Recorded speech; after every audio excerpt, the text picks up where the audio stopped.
I've been following NBA basketball for nearly 2 decades, and I honestly can't remember any number 1 pick or rookie receiving as much hate as the WNBA's 2024 top pick, Caitlin Clark. Take LeBron James, for example. He didn't face real backlash until the decision. Kevin Durant didn't get major hate until he joined Golden State. Ben Simmons wasn't heavily criticized until he started sitting out multiple seasons. Even Dylan Dynasty Brooks didn't draw the kind of widespread hate he gets now until he embraced his role as the league's biggest villain. But do you see the pattern? There was always a reason, something they did that triggered the backlash. And that's fair. People can make their choices, but those choices come with consequences. Anyway, I bring this up because Caitlin Clark isn't just the WNBA's brightest star, she's arguably basketball's fastest rising superstar. Yet she's facing hate for absolutely no reason. She hasn't trash-talked anyone, she didn't take the easy route by joining a stacked team, and she's not pulling shady moves like faking injuries. From what I've seen this season and throughout her college career, she's played at an elite level and carried herself like a true professional. Still, for some reason, plenty of people act like she's done something wrong. Well, ladies and gentlemen, today we're breaking down the haters and showing exactly how Caitlin Clark has been shutting them up with her incredible performances. Up in time, Clark for the win! Caitlin Clark. One of the earliest critics was none other than the legendary Diana Taurasi. For reasons still unclear, Taurasi has been unusually vocal in her criticism of Caitlin Clark. One of her most talked about comments came when she claimed Caitlin had it easy in college, warning that she'd soon face a harsh reality in the WNBA where she'd be up against grown women.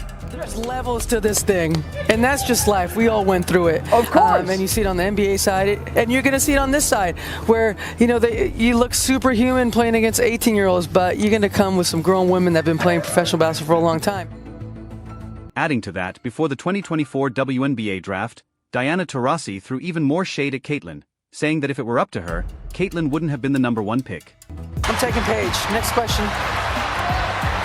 So you get the number 1 pick this year, you would take Paige over Caitlin? Absolutely. Then, in another interview, she went on to claim that Paige Bueckers was the best player, even better than Caitlin, because of her passing ability. I said she's the best player in basketball already. For the simple fact is she can pass. Ladies and gentlemen, this is exactly how you can tell Diana was throwing shade at Caitlin Clark. Now, I'm not saying Paige is a bad player by any means, but in college basketball, she averaged just 4.5 assists per game. Caitlin, on the other hand, led the NCAA in assists for 3 straight years and nearly doubled Paige's numbers with an incredible career average of 8.2 assists per game. What makes Diana's attitude even more disappointing is that Caitlin Clark once looked up to her. Honestly, she was probably one of the first women's basketball players I really grew up idolizing. To make it even sadder, despite Caitlin's superstar status entering the WNBA, Diana Taurasi never reached out to her, not even once. The best advice that Bet has given you in game this season? Nobody gives me advice in game. I wish. Caitlin has never said a bad word about Diana. You won't find a single interview clip where she speaks negatively about Taurasi. But she got her revenge where it mattered most, on the court. In their highly anticipated first matchup, Caitlin dominated, recording a double-double with 15 points and 12 assists, leaving no doubt who owned the floor that day. In their second meeting, with Diana sidelined, Caitlin took control again, putting up 20 points and 13 assists in a blowout victory. Then, in their third and final matchup of the season, Diana's last chance to make a statement, Caitlin delivered the knockout blow, dropping 29 points and 10 assists, sealing a 3-0 sweep over Diana's Phoenix Mercury. Diana claimed Caitlin was in for a rude awakening in the WNBA, facing grown women. Instead, Caitlin made both her and those grown women look like old women. Another critic Caitlin Clark silenced was Lexi Brown. During an episode of Gil's Arena, Lexi boldly claimed that all Caitlin could do was shoot threes. Who plays the style that how Caitlin What is the plays? style? Just threes? Wow. It's not just threes. What though. is her style? Now that it's September, it's obvious, both in foresight and hindsight, that Lexi Brown's comment came from pure hate. I mean, come on, she had to know that Caitlin Clark led the NCAA in assists for 3 straight years. And to top it off, Caitlin is now leading the WNBA in assists too, averaging over 8 per game. Funny how that turned out, right? Anyway, during that same episode of Gil's Arena, Lexi also claimed that she could do everything Caitlin does, if only she had the same green light. Now, who plays like Caitlin is what I'm saying from a female. Who do you think plays like her?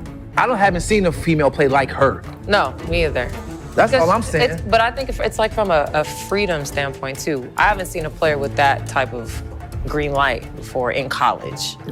I've had games in college and pro, 6, 7, 8 threes made out of 12, 11, 13, not 20. What she was basically implying is that Caitlin Clark isn't anything special. But let's be real for a second and look at the facts. In the 2 games they faced off, Caitlin completely outclassed Lexi. We're talking 41 points to 8, 4 blocks to 1, 7 steals to 1, 14 assists to 4, and 15 rebounds to 9. Even in effective field goal percentage, Caitlin crushed her, 45% to 32%. These two aren't even in the same league, yet Lexi had the nerve to talk trash about Caitlin, saying she's not special. That's just ridiculous. Almost as ridiculous as Team USA leaving Caitlin off the Olympic roster, claiming it was based on certain criteria. You know, essentially it was the committee's job to pick the 12 that, based on our selection criteria. They basically implied that Caitlin didn't meet their standards. But here's why that's completely absurd. Look at the latest WNBA MVP ladder. Nafisa Collier from the Minnesota Lynx sits at number 3, Aya Wilson of the Las Vegas Aces is number 1, and right between them at number 2? Caitlin Clark.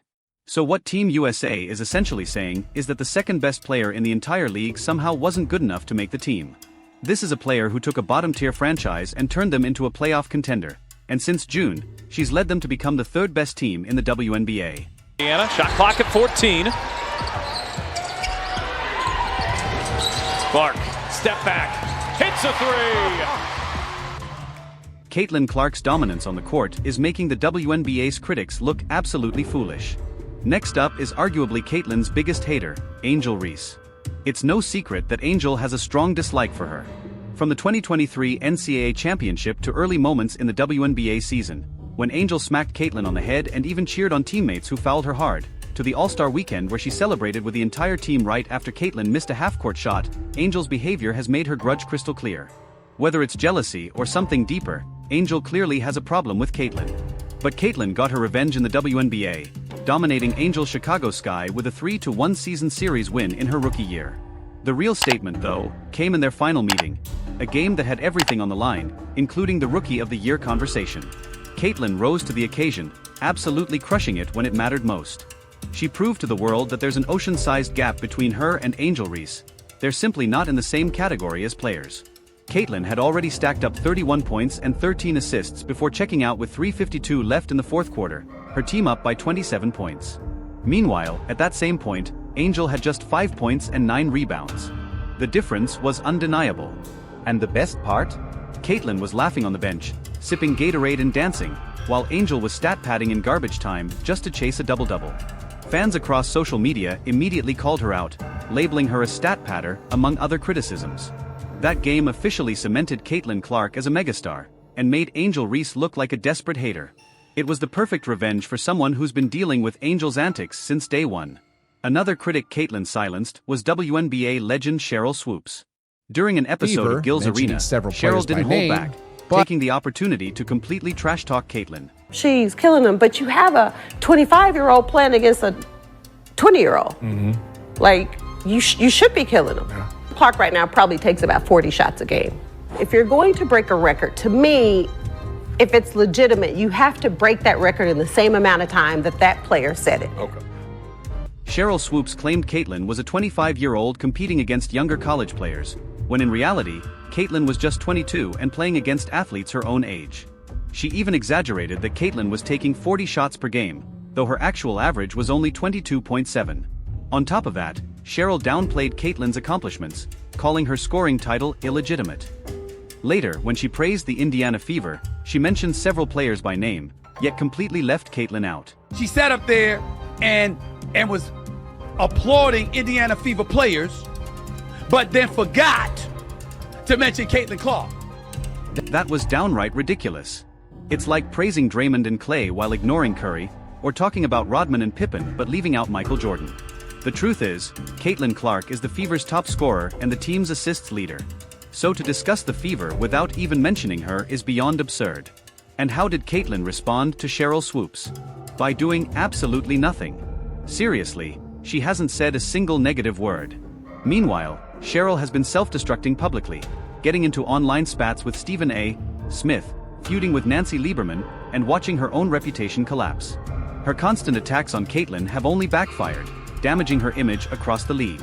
In fact, Cheryl, who works as part of the Dallas Wings broadcast team, had to be pulled off the air when the Fever came to town because of all the drama she stirred up. What's hilarious is that through all of it, Caitlyn Clark stayed completely silent, letting her game do the talking, while Cheryl stooped to posting private screenshots of their messages online.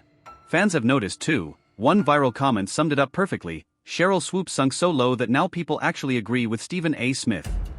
It's sad to see her swoop to that level, but it shows just how powerful Caitlyn's presence has become. Caitlyn Clark truly embodies what it means to be a standout WNBA player. Grace under pressure, elite performance, and silent confidence. She's not just the face of the league, she's its future. She's handled every ounce of hate with poise, letting her play speak louder than words. That's how she's silenced her critics and demolished her haters. And remember that final game against Angel Reese, where Caitlyn absolutely dominated and made Angel look defeated. If you want the full breakdown of how that epic showdown went down, be sure to check out the next video, where we detail every play of Caitlyn's ultimate revenge.